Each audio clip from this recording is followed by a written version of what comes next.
Bueno, estamos listos. Buenas tardes. Primeramente, gracias por aceptarnos la entrevista y que se produzca de la mejor manera, ¿verdad? Muchas gracias por su tiempo. El compañero Edwin va a proceder haciéndole las preguntas con la mayor brevedad posible.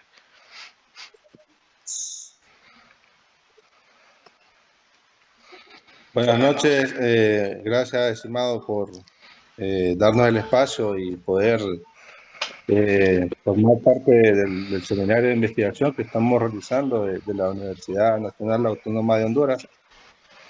La primera pregunta que tenemos nosotros, desde su experiencia profesional, ¿cómo valora el papel actual del Ministerio Público en el combate de la corrupción en nuestro país, Honduras? Bueno, yo creo que el Ministerio Público está haciendo un trabajo regular, yo no podría decir que excepcional, pero sí creo que teniendo en cuenta los recursos con que cuenta, creo que se hace lo necesario para poder para poder concluir las investigaciones y poderlas llevar ante los tribunales. Recuerde que el Ministerio Público no se le aumenta su presupuesto hace como 10 años. Ustedes van a ver, si ustedes revisan el presupuesto, van a ver que sí hay un aumento cada año como de 200 millones y fracción, pero eso solo ha servido para poder asumir el costo de vida que se aumenta a los salarios de todos los empleados año con año. No así para poder contratar nuevo personal o para poder sustituir el equipo que ya está desfasado dentro del Ministerio Público. Entonces, teniendo en cuenta todas esas falencias, podría decirse, o todas esas cuestiones que pasan o que no se pueden que no se puede hacer, como el hecho de contratar nuevo personal o sustituir el equipo, pues yo creo que se hace lo que se puede, ¿verdad? Eso ha impedido también que el Ministerio Público avance en temas como en la lucha contra la corrupción. Muchas gracias, muchas gracias. Nuestra segunda Recording in pregunta. progress. ¿Considera usted que las fiscalías como la UFERCO, la FEDCOP, la UNAF han cumplido los objetivos con los que han sido creadas? Pues eso quien lo puede manifestar es quienes evalúan a cada una de las unidades. Acuérdense que la UFERCO es una más de las unidades que están dentro del engranaje para luchar contra la corrupción. Entonces, quien podría decir si se ha cumplido con los objetivos sería la Dirección de Fiscalía o, una unidad que hay que de alguna manera evalúa el actuar de cada fiscalía, ¿verdad? Es bien difícil evaluarla como o sea, nosotros nos evalúan por estadísticas y es muy difícil dar una opinión objetiva respecto a cada unidad si está cumpliendo con su función tomando en cuenta las estadísticas, porque lo que puede llevar un caso de redes de corrupción, otra fiscalía puede investigar 10 casos que pueden ser de abuso de autoridad que se investigan en una semana o en un mes. Entonces es bien difícil decir qué unidad está haciendo o tiene mejores resultados o más resultados teniendo en cuenta las estadísticas, la forma como el Ministerio Público evalúa el trabajo de las unidades. Yo creo que eso debe de cambiar también para poder tener un criterio mucho más objetivo de cuáles son los resultados que está dando cada una de las unidades que combate la lucha contra la corrupción. Y gracias por su opinión, estimado Luis. Nuestra tercera pregunta de la investigación que estamos haciendo, ¿qué opinión le merece el grado de independencia funcional y operativa de esta fiscalía frente a los poderes políticos? Es decir, si realmente son independientes de mucha injerencia política. Bueno, yo ¿Considera creo que usted? las unidades anticorrupción, dígame. Sí, no, considera de esa pregunta. ¿O qué Pues yo considera usted? creo que las fiscalías anticorrupción deberían de tener otro formato, tal como lo tienen en otros países que han tenido éxito en la lucha contra la corrupción. Yo creo que deberían de ser independientes totalmente del poder político y de la estructura deberían de ser prácticamente autónomas y tendrían que tener poderes excepcionales para poder tener resultados excepcionales. Yo creo que no se puede combatir la corrupción, la gran corrupción a través de unidades que trabajan de manera tradicional. Y creo que ahí es donde nosotros estamos atrasados, que la estructura, la organización que tiene actualmente el Ministerio Público es para que se combatan aquellos delitos tradicionales, los que normalmente se han combatido, pero no está preparada para poder combatir aquellos casos mucho más complejos o mucho más, o donde están involucrados los altos mandos del poder político y económico del país. Ok, esa pregunta, esa respuesta va relacionada con nuestra cuarta pregunta. En su juicio, los principales obstáculos jurídicos, ya en materia jurídica, que enfrentan las fiscalías anticorrupción para llevar a juicio los casos de alto impacto. ¿Qué principales obstáculos hay? Bueno, la falta de recursos humanos es el principal obstáculo que hay. Y más aquel recurso especializado, como ser financieros, analistas especializados, investigadores especializados en la materia de corrupción. Yo creo que eso es el mayor obstáculo, uno de los mayores obstáculos que nosotros tenemos para poder concluir de manera expedita las investigaciones, ¿verdad?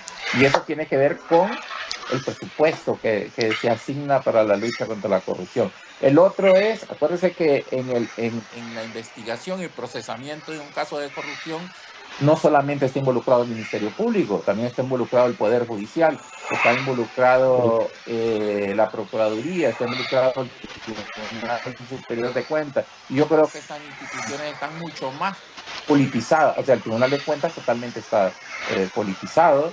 La Corte Suprema de Justicia, los términos para resolver las decisiones en los casos de corrupción triplican o cuatriplican el tiempo que duran las resoluciones que en un proceso común. O sea, para resolver una apelación en un proceso común, lo más que tarde es un año. En los casos de corrupción llevan casos esperando resoluciones de 8, 7 años, 6 años. Entonces creo que el Poder Judicial también no le está dando, ¿cómo le puedo decir?, prioridad a los casos de corrupción. No le está dando la importancia que requiere debido a los niveles que existen de corrupción en nuestro país. Pues así debería de ser la importancia que también el Poder Judicial le dé a los procesos que están en curso en los diferentes tribunales. Eso, estimado fiscal, nos llevaría como a una mora judicial respecto a los casos de corrupción, ¿verdad?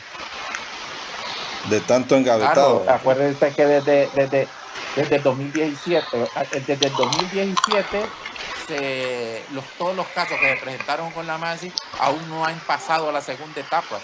O sea, a la etapa preliminar donde se decide si debe enviarse a juicio o no el caso.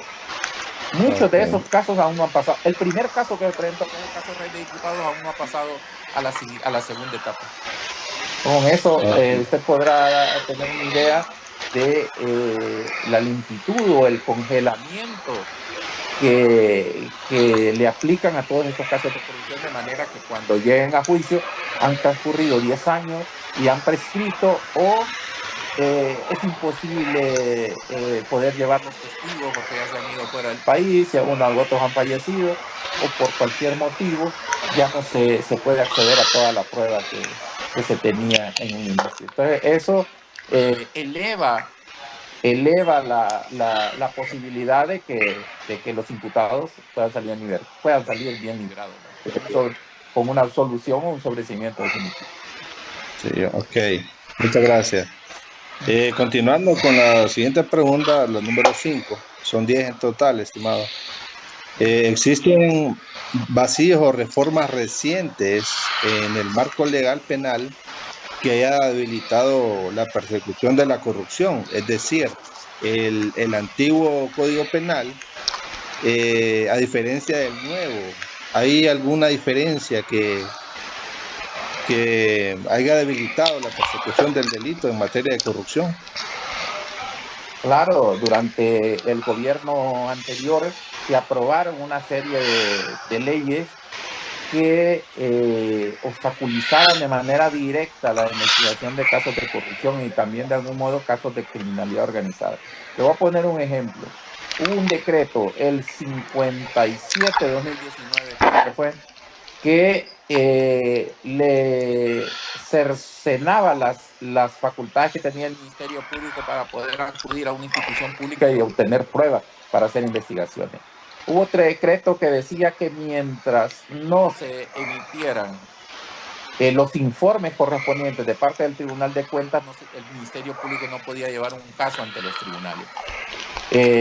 Y hubo otro en el cual el delito de lavado de activos se cercenó, se le eliminó un supuesto que tenía el delito de lavado de activos. Le voy a decir cuáles fueron las consecuencias de esto. En cuanto al primer decreto, que le limitaba las facultades al Ministerio Público, pues hubo mucha información a la cual no pudimos acudir y nos pararon unos casos con ese decreto. ¿Por qué? Porque nosotros en algunos casos no lo observábamos y nos íbamos a traer la información, entonces si iban ante el Tribunal Constitucional, interponían un recurso de amparo y los casos están parados ante los tribunales. Así hay un caso, otra línea de investigación que está relacionada con la Alcaldía Municipal del Distrito Central que fue parada de esa manera. También el otro decreto, el del Tribunal Superior de Cuentas, o tuvo como consecuencia el archivo de varios casos que todavía están en los tribunales y otros que sirvieron también para dejar en libertad a otras personas para sobreseerlas. Y la reforma al delito de lavado de activos tuvo como consecuencia la libertad de más de 400 imputados. Y eso ni los medios de comunicación lo han tocado. Imputados que estaban acusados por lavado de activos ante los tribunales y fueron siendo librados, siendo dejados en libertad poco a poco hasta llegar 400 y sin exagerar yo creo que llegó a unos 500 o 600. Yo perdí la cuenta cuando iban como 400 personas dejadas en libertad como consecuencia de eso. ¿Y cuál fue la situación? Eso fue aprobado en el anterior gobierno, pero ¿qué tiene que ver este gobierno? Pues que se tardaron prácticamente 2 años para derogar esos decretos y eso permitió que también durante los primeros 2 años del actual gobierno también siguieran Mucha gente saliendo pudiera. personas en libertad. Sí. Todos los testaferros del cartel de los Cachiros salieron en libertad, todos los testaferros que estaban vinculados al caso de Mata, del hijo de Mata, también salieron en libertad. Incluso el propio hijo de Mata fue absuelto en un juicio de estos policías, altos comisionados que estaban siendo investigados, también fueron absueltos como consecuencia de esta reforma. Y Aprovechando. hubo otra reforma que no se ha tocado en el Congreso porque también beneficia a los actuales diputados. Agregaron un artículo a la ley orgánica de la ley del Congreso Nacional, que es el artículo 10A, que establece que los diputados no son responsables por las actuaciones que realicen dentro de sus funciones en el Congreso Nacional.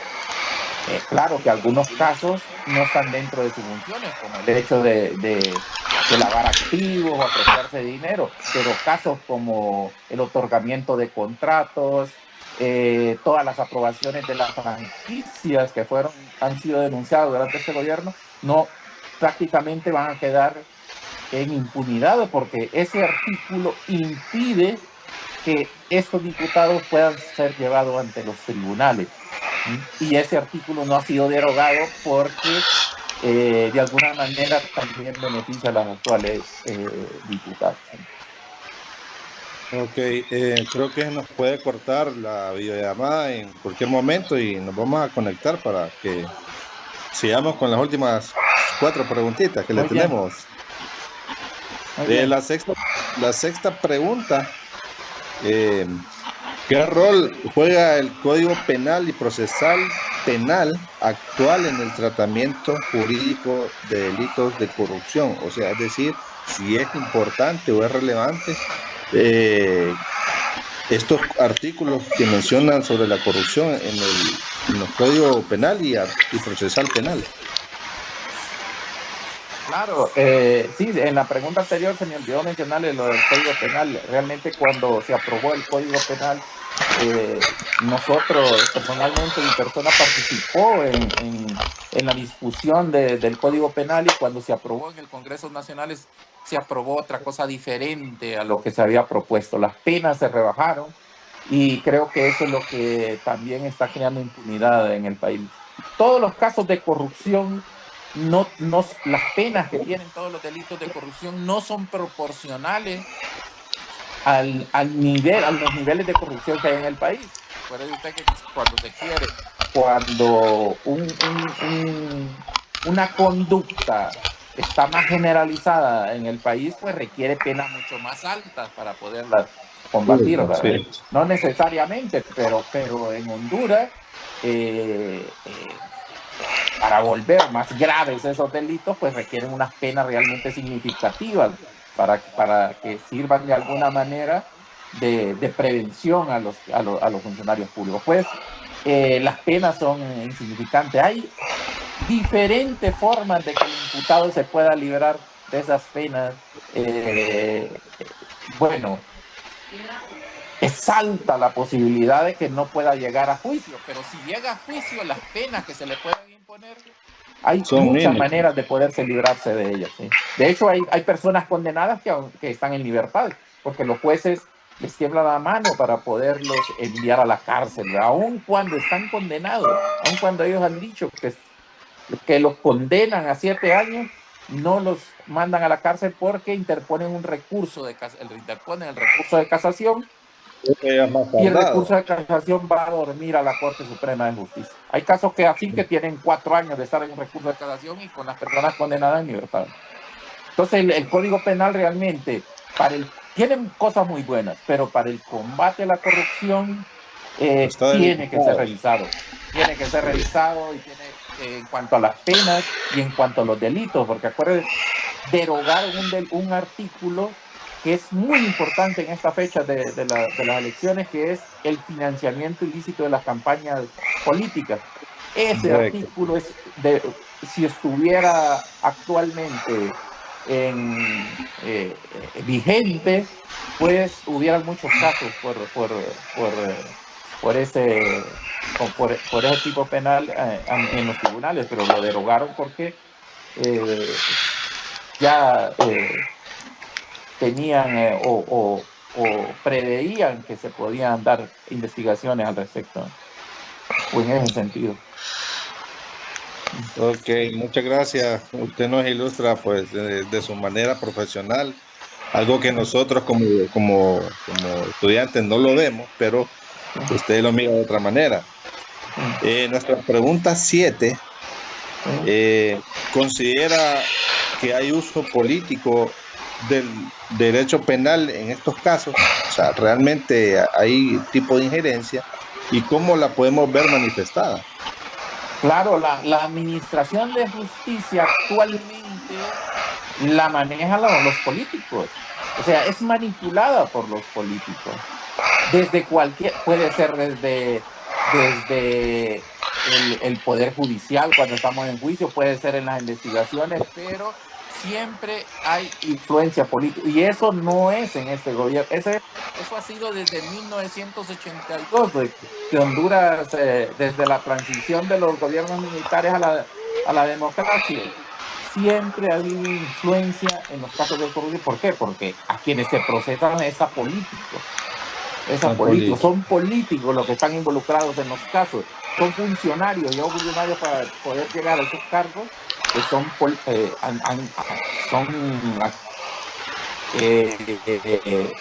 sea, son parte de la política de nuestro país, parte de la clase política. Entonces, de alguna manera, se ve reflejado en las investigaciones y en los procesos que se llevan ante los tribunales. Ok, en nuestra pregunta número 8, en su opinión, dice, ¿usted cree que en Honduras ha aumentado, ha disminuido o se ha mantenido la corrupción en los últimos 4 años? ¿Qué es lo que ha visto usted? Pues la percepción, mire, hay dos cosas. Uno, como fiscal, tiene que manejar o sea, tiene que ser prudente en ese sentido. ¿Por qué? Porque una cosa es la percepción de la corrupción. La percepción de la corrupción ha bajado, y eso no hay duda de que sí se ha hecho. ¿Por qué? Porque los actos de corrupción que salieron a la luz pública en el gobierno pasado no han salido durante este gobierno, ni siquiera se acercan a los actos de corrupción que han salido en este gobierno. Pero sí han habido casos de corrupción, pero en un nivel bien bajo.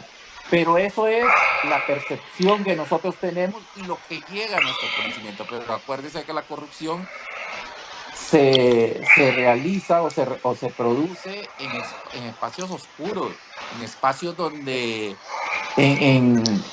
solo el corrupto y el corruptor conocen. Entonces, va a Que no se haber, han destapado todavía. cuando entre otro gobierno diferente, ahí vamos a ver en verdad si han habido, vamos a poder medir todos los actos de corrupción que ha habido en nuestro gobierno con el anterior, porque hasta ahora no hemos accedido a toda esa información que puede haber. Y eso solo se accede cuando hay cambios de gobiernos, ¿verdad? Cuando hay cambios de gobierno, sí, hay apertura hacia la información del gobierno anterior. Entonces Es ahí como vamos a decir, poder dar una opinión mucho más objetiva en ese sentido. es como que cada gobierno va destapando la olla anterior. Claro. Así. En el primer año del actual gobierno hubo cantidad de denuncias de todos los dineros que se habían robado en el último gobierno de Juan Orlando Hernández. Y en el primer gobierno de Juan Orlando Hernández, cuando entraron los siguientes funcionarios, aunque eran del mismo gobierno de Juan Orlando Hernández, denunciaron a los anteriores porque querían lavarse las manos y no asumir o ser parte de esos actos de corrupción que se habían cometido del 2014 al 2018. Entonces, así funciona. Y la política, a veces nos quedan denuncias de los mismos partidos que se denuncian entre ellos porque están peleando algún avance en la política. Entre ellos mismos se ponen zancadillas y se traicionan los políticos, y así es nuestra clase política. Muy de acuerdo con su opinión, señor fiscal. Nuestra pregunta 9, para ir culminando con esta entrevista, ¿qué opinión le merece la existencia de requisitos previos? Como el dictamen del Tribunal Superior de Cuentas, para que el Ministerio Público pueda investigar delitos de corrupción. ¿Debe reformarse este mecanismo de la manera de proceder como está actualmente? Bueno, ya se derogó la ley para la liquidación de fondos públicos, de fondos sociales. Ya se derogó. Fue derogado el 2022, creo que a inicios del 2023, y actualmente no es un requisito. No obstante, algunas sentencias del Tribunal Constitucional ha dicho que se debe de agotar esa vía. si usted, pero hay sentencias que analizan muy bien las facultades del Tribunal Superior de Cuentas y las facultades del Ministerio Público y han llegado a la conclusión de que son facultades diferentes y que no es necesario el informe del Tribunal de Cuentas previo a llevar ante los tribunales a un funcionario.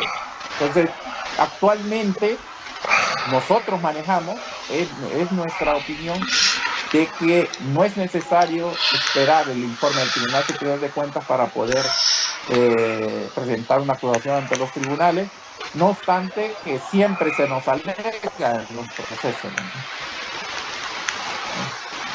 Sí, nuestra pregunta 10, para ir culminando, sería Mire, para jurídico. ampliar, esperen, para ampliar esa respuesta, fíjense que yo creo que en un sistema de administración de justicia transparente, donde libre de toda injerencia política, yo creo que es importante el informe del Tribunal de Cuentas. Lo que pasa es que el Tribunal de Cuentas está tan politizada que hay 3 magistrados, uno de cada partido, y así se tiene repartido el personal que funciona dentro del ministerio, dentro del Tribunal Superior de Cuentas, y eso hace que cada quien influya para que los informes sean conforme a los intereses de su partido, ¿verdad? Entonces, eso de alguna manera lo que hace es dejar en impunidad una serie de casos, ¿verdad? Al menos eso es, dígame. Es como un debilitamiento del sistema. Claro, es un debilitamiento. Los órganos no son independientes, tienen injerencias, y por eso es que no proceden aunque las leyes ya estén. Exacto, exacto. La injerencia de la clase política en las instituciones lo que hace es debilitarlas.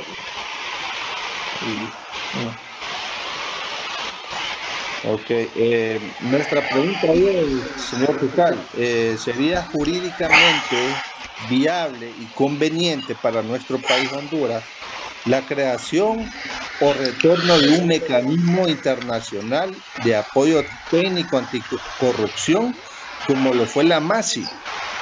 ¿Qué condiciones debería establecerse para su independencia y efectividad? Claro, ahí hay dos posiciones, ¿verdad? ¿Por qué es necesario un mecanismo internacional? Pues ante la imposibilidad que del gobierno de poder crear o de poder fortalecer las instituciones, pues por eso es que se recurre a un mecanismo internacional. Pero si el gobierno fortaleciera las instituciones ya establecidas, eso fuera lo mejor. O sea, que fortaleciera el Ministerio Público, que creara un órgano anticorrupción con poderes extraordinarios para poder combatir la corrupción extraordinaria que ocurre en nuestro país. Eso fuera lo ideal. Pero ante esa imposibilidad, pues lo mejor es recurrir a una misión internacional, porque la misión internacional viene con unas facultades extra gobierno, y eso de alguna manera les ayuda o les posibilita poder investigar casos de alto perfil, de grupos económicos poderosos que creen dueños del país, o de grupos políticos que creen que la ley no les aplica a ellos, sino que solamente a los que están abajo de ellos, ¿no? Y lo que debería de contener una misión es, lo primero es que sea independiente, pues, que no dependa del gobierno. Eso requiere un presupuesto de afuera, independiente. Lo otro, que sean expertos seleccionados por la misma misión y no por el gobierno, pues. Y no por el gobierno, que tenga facultades de participar en juicio y en las investigaciones. La MASI no lo tenía. La MASI lo único que hacía es que asesoraba. Entonces, pero necesitamos una misión internacional que venga. Claro. Y que tenga la facultad de participar en las investigaciones y en el juicio, tal como las tenía en Guatemala, ¿verdad? Sí. En Guatemala era la CICI, que esa sí era independiente. Era independiente y tenía facultades de investigar por sí sola. Y llevó varios a los tribunales de justicia de Guatemala. Claro, llevó a presidentes y a expresidentes, lo llevó ante los tribunales. Sí, le agradecemos, señor fiscal. Esta entrevista nos despeja muchas dudas, ¿verdad? Esto es más que todo para fines educativos de nuestra Universidad Autónoma Nacional. Le agradecemos, la verdad, que haya compartido esa experiencia que usted tiene con nosotros, que nosotros pues estamos en el proceso de culminar la carrera de Derecho. Y es muy ¿En qué clase están haciendo el trabajo? en seminario de investigación. ¿Y quién se los imparte? La abogada Rina, creo que la conoce ya. ¿La abogada? La abogada Rina. Ella fue juez, ¿verdad? Sí, tiene Es unas... muy buena. Ya, de llevaron clases juntos. No, sí, ella es muy buena, abogada. Sí. Hay que aprovecharla, todo el conocimiento que tiene. Sí, la verdad que ella pues nos orienta bastante y ella escogió el tema de la Fiscalía Anticorrupción. Muy bien. Sí, Bueno, le estoy a la orden. agradecemos. Gracias, infinitas gracias, de veras, de parte del grupo que llevamos nuestro trabajo. Y gracias por su tiempo, que es muy valioso, eso lo entendemos. Le agradecemos de todo corazón. Bueno, buenas noches. Feliz noche, estimado. Saludos. Bueno, hasta luego.